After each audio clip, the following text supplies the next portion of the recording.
Handel and the Glory of the Lord, GCSE Music Analysis, presented to you by Ken and Cristiano and Ashley.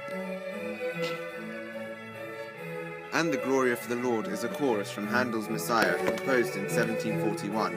It was first performed in 1742 in the Baroque era.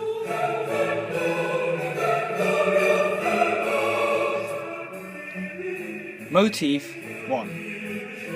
It is first heard by the alto part in bars 11 to 14.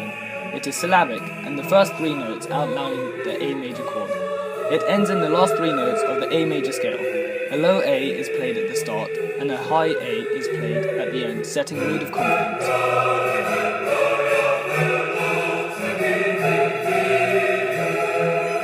Motif 2. Introduced by the tenor parts in bars 17 to 20, the word revealed is melismatic. The sequence in the second bar is a tone lower than the first.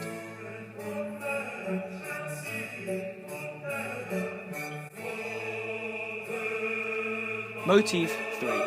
It is first heard by the alto parts in bars 43 to 47. The same melody is repeated thrice to make the motif.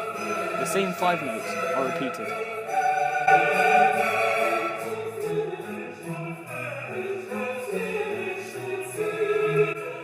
Motif 4.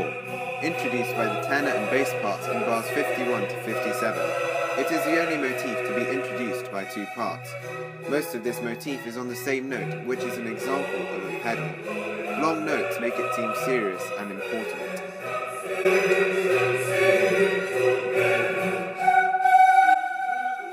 Instrumentation. The piece has SATB and strings, with bassoon and oboe added later. The double bass plays the same notes as a cello, but an octave lower. The introduction is strings only.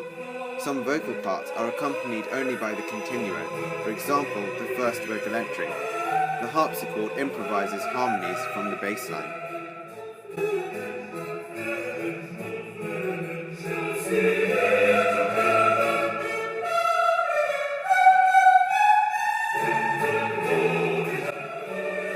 Rhythm and meter.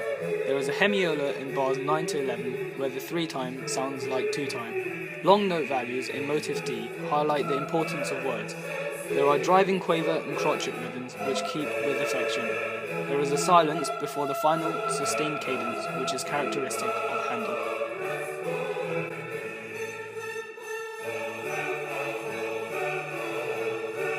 Texture. Alternates between homophonic and contrapuntal textures, though there are few monophonic passages. Handel creates polyphonic textures by combining motifs.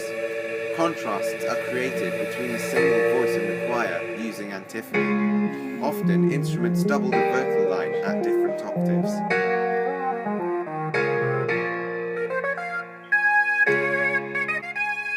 Tonality and harmony. There are major keys all the way through. One section of the piece is played in the dominant E. Another section modulates the secondary dominant B. The piece starts and ends in A major. Modulations occur at important moments in the piece, dictating the structure. This is functional tonality.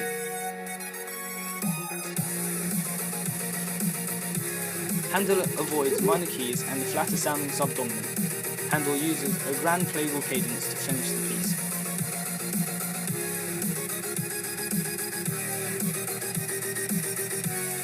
Melody. Handel gives each line of the text its own melodic idea, creating 4 different melodic motifs, which are developed throughout. Handel uses both triadic and stepwise melodies, which often follow one after another for contrast. Melodies often rise and fall in contrast, for example the second motif. Repetition of small melodic cells is used, for example the third motif. Sometimes these repetitions are in sequence, for example the second motif in bars 18 to 19. Handel achieves a sense of dignity by proclaiming the very austere words in the fourth motif on just 2 notes. Credits. Please read these yourself.